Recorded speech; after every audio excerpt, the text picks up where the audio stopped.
E a advogada Viviane Barsi de Moraes, mulher do ministro Alexandre de Moraes, aparece como representante do Banco Master num processo enviado ao Supremo.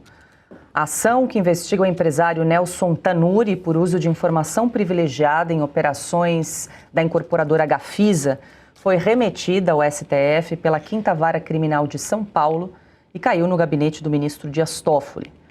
No processo, além de Viviane, também constam como advogados do banco os filhos dela com o ministro Moraes.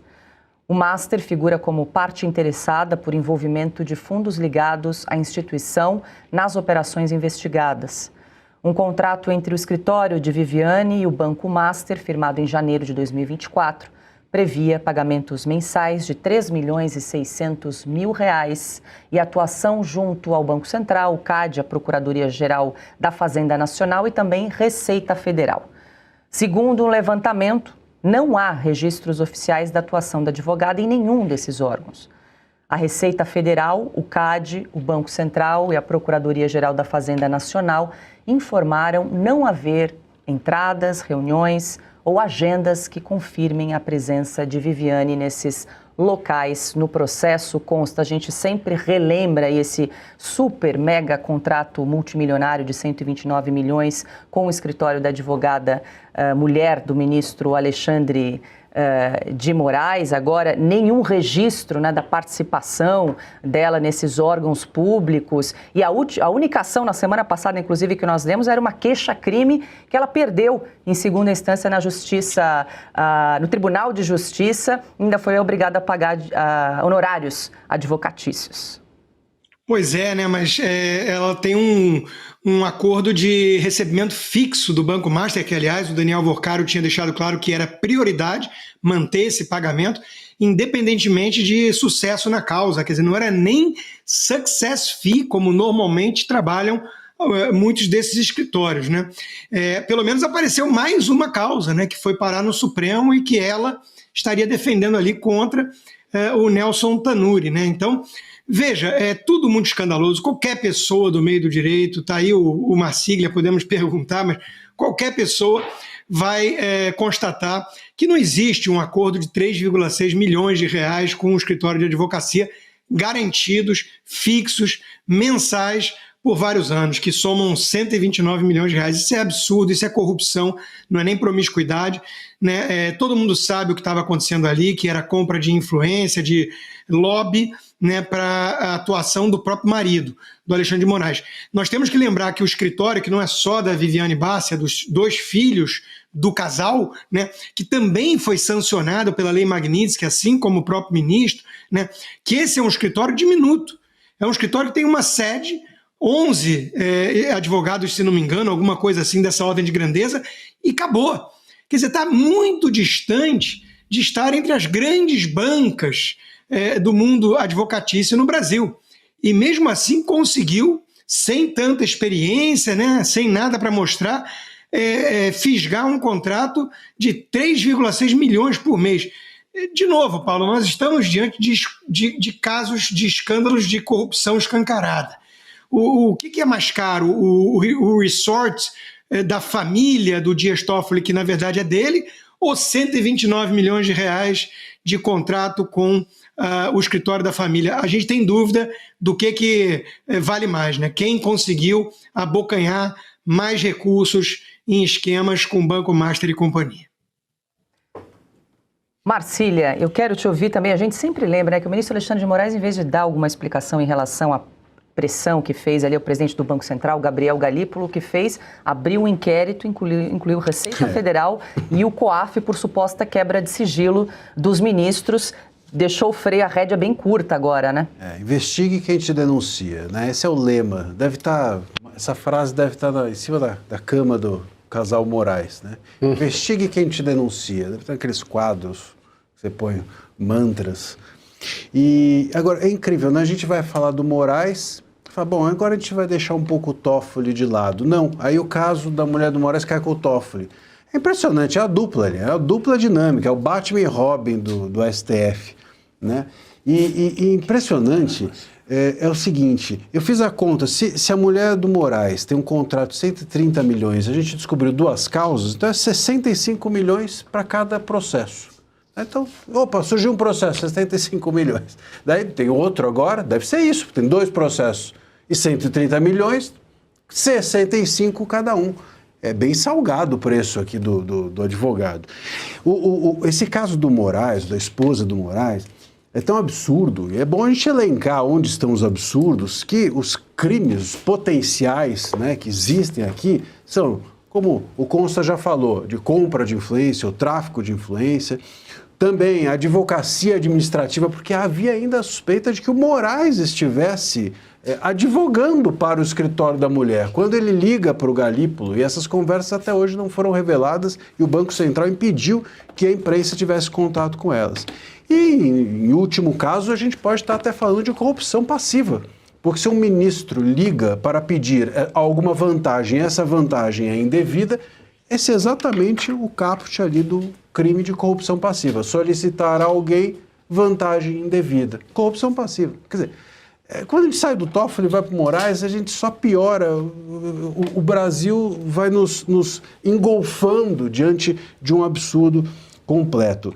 Eu fico muito curioso mesmo para saber como funciona essa máquina de distribuição, esse software de distribuição de processos no STF. Porque é impressionante. Cai o único processo que a gente encontra a mulher do Moraes atuando com o Toffoli, que é parceiro dele no pior. Augusto. É hora de a gente começar a exigir atitudes, decisões punitivas já. Sim. É hora de ação. Vamos lá. O Galípolo, pelo visto, agiu corretamente. Mas tem de falar. Tem de falar, claro. Tem de falar. Lógico. O Galípolo, agora, quem resiste a uma tentativa de suborno, basta resistir, não precisa denunciar o que tentou subornar, o que pressionou, o que procurou formas de chantagem para obrigar o Banco Central a tomar uma decisão criminosa. Ele tem de dizer, é verdade, me procurou, é verdade, o ministro me telefonou 6 vezes num dia, mais que namorado em começo de namoro. Então eles têm de falar.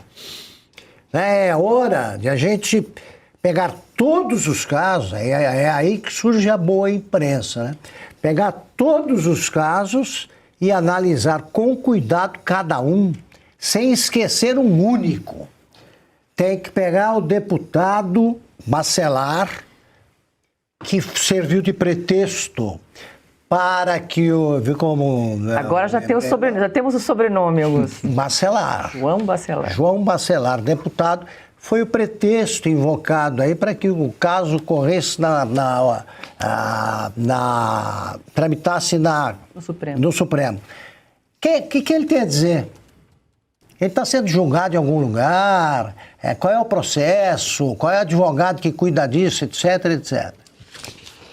Quais são as causas que estão sendo defendidas pela mulher, pela advogada doutora Viviane, mulher do Alexandre de Moraes? A causa essencial ela já resolveu, que é você cooptar o marido. Está resolvido desde o primeiro dia. Contratou, não devolveu o contrato, topou assinar o contrato, pronto. Ela está garantindo que o marido será cooptado para agir em favor do criminoso. Isso tudo já devia estar na fase de apuração ou condenação. É tudo muito rápido, né? O Supremo sabe ser rápido quando convém. Convém a ele. Ou ao juiz que administra o caso. E está aí o nosso Alexandre de Moraes com tantas explicações a dar, sendo aplaudido por estudantes da Faculdade de Direito que não mereciam o diploma porque são um bando de bestas quadradas, capazes de escolher para falar como sei lá se foi patrono, padrinho, sei lá. Para mim foi homenagem,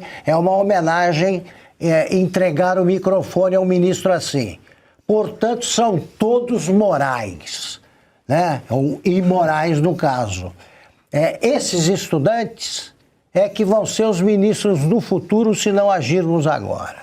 O Piotr Augusto tocou num ponto quando falou do Gabriel Galípolo, e nós falamos bastante no programa. Se a gente voltar um pouco o filme, ele concedeu uma entrevista e disse que tinha tudo documentado, todas as conversas, todos os registros do Banco Central em relação ao Banco Master, a possível compra do Banco BRB. De repente, fez-se um silêncio sepulcral, não apareceu mais. Que tipo de pressão, o que aconteceu nesse meio tempo para o Gabriel Galípolo sair de cena, não falar mais nada e, pior ainda, impor sigilo nesses documentos? E desculpe, só Augusto. Para o Piotr comentar também. E o Lula, tão silencioso, ele indicou bem lembrado. Ministros. Aí não tem nada a dizer, o Banco Central foi pressionado, ele não tem nada a dizer. Também. Quer dizer, ele entende de roubalheira para burro. Esse cara, qualquer declaração dele deve se prestar muita atenção, porque disso ele entende.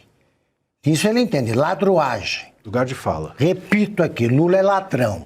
Então ele deve ser ouvido nessas coisas. Tá quietinho, como se não tivesse nada com isso. Paula, só tem um momento do silêncio do Banco Central, que é na data em relação ao Comitê de Política Monetária. Porque aí não fala com ninguém do mercado para não dar nenhuma informação. Só. Isso não tem que estar em silêncio, muito pelo contrário. O jurídico do banco mandou ele ficar quieto. Agora, o Banco Central tem autonomia administrativa para não ter que ficar quieto. Qual é a razão de ficar quieto em relação a isso? E outra, o Senado, que está em recesso, parece que não acaba nunca esse recesso, né? Ainda falta aqui mais 10 dias de recesso. O Senado pode convocar o Galípolo na Comissão de Assuntos Econômicos do Senado. Não precisa nem da CPMI, tá? Convoca lá e faz pergunta, porque nós estamos falando de um assunto econômico, uma decisão do Banco Central em relação ao Banco Master. E aí, aí os senadores podem perguntar o que achar que devem. E ele não vai poder dizer, porque ele é convidado, ele é convocado por uma comissão do Congresso. Ele é representante de no caso do Banco Central, de uma agência, de uma autarquia como o Banco Central, ele não pode dizer, olha, eu não posso falar sobre esse assunto. Não, a ele não é dado o direito de sigilo, não. Deixa eu voltar com o Consta, que quer resgatar o assunto do Resort Itaiaia, é isso, Consta? Na verdade é porque eu tinha falado que um roteirista do Netflix não ia conseguir pensar nesse caso todo e a situação piora. Realmente parece que a gente está diante de um pastelão, de uma comédia. Pelo menos eu descobri agora, tenho que verificar, mas acho que é isso mesmo, que o bairro em Ribeirão Claro, onde fica o resort, chama-se Laranjal. Quer dizer, é o país da piada pronta, né? O bairro onde fica o resort em Ribeirão Claro, no Paraná, chama-se Laranjal. Até isso parece que foi escolhido a dedo.